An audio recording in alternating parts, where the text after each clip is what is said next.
ನಮಸ್ಕಾರ ಸ್ನೇಹಿತರೆ. ವಾಂಖೇಡೆ ಕ್ರೀಡಾಂಗಣದಲ್ಲಿ ಸೋಮವಾರ ನಡೆದಿದ್ದ 17ನೇ ಆವೃತ್ತಿಯ 14ನೇ ಪಂದ್ಯದಲ್ಲಿ ರಾಜಸ್ಥಾನ್ ರಾಯಲ್ಸ್ ತಂಡ 5 ಬಾರಿ ಚಾಂಪಿಯನ್ಸ್ ಮುಂಬೈ ಇಂಡಿಯನ್ಸ್ ವಿರುದ್ಧ 6 ವಿಕೆಟ್ಗಳ ಗೆಲುವು ಪಡೆಯಿತು. ಟಾಸ್ ಸೋತು ಮೊದಲು ಬ್ಯಾಟ್ ಮಾಡುವಂತಾಗಿದ್ದ ಮುಂಬೈ ಇಂಡಿಯನ್ಸ್ ತಂಡದ ಪರ ಅಗ್ರ ಕ್ರಮಾಂಕದ 3 ಬ್ಯಾಟ್ಸ್ಮನ್ಗಳು ಶೂನ್ಯಕ್ಕೆ ವಿಕೆಟ್ ಒಪ್ಪಿಸಿದರು. ರೋಹಿತ್ ಶರ್ಮಾ, ನಮನ್ ಧೀರ್ ಮತ್ತು ಡೆವಾಲ್ಡ್ ಬ್ರೇವಿಸ್ ಅವರನ್ನು ಟ್ರೆಂಟ್ ಬೋಲ್ಟ್ ಗೋಲ್ಡನ್ ಡಕ್ಔಟ್ ಮಾಡಿದರು.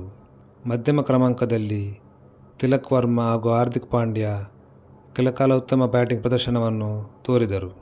ತಿಲಕ್ ವರ್ಮಾ 29 ಎಸೆತಗಳಲ್ಲಿ 32 ರನ್ ಗಳಿಸಿ ವಿಕೆಟ್ ಒಪ್ಪಿಸಿದರೆ, ಹಾರ್ದಿಕ್ ಪಾಂಡ್ಯ 21 ಎಸೆತಗಳಲ್ಲಿ 34 ರನ್ ಗಳಿಸಿ ವಿಕೆಟ್ ಒಪ್ಪಿಸಿದರು.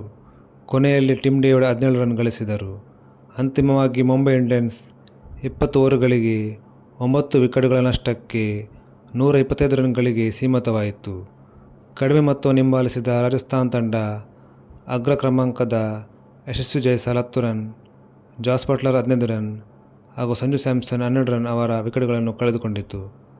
ಆದರೆ 4ನೇ ಕ್ರಮಾಂಕದಲ್ಲಿ ಕ್ರೀಸ್ಗೆ ಬಂದ ರಿಯಾನ್ ಪರಾಗ್ ಮುಂಬೈ ಇಂಡಿಯನ್ಸ್ ದಾಳಿಯನ್ನು ಸಮರ್ಥವಾಗಿ ಎದುರಿಸಿದ 39 ಎಸೆತಗಳಲ್ಲಿ 3 ಸಿಕ್ಸರ್ ಹಾಗೂ 5 ಬೌಂಡರಿಗಳೊಂದಿಗೆ ಅಜೇಯ 54 ರನ್ ಗಳಿಸಿ ತಂಡವನ್ನು ಗೆಲುವಿನ ದಡ ಸೇರಿಸಿದರು.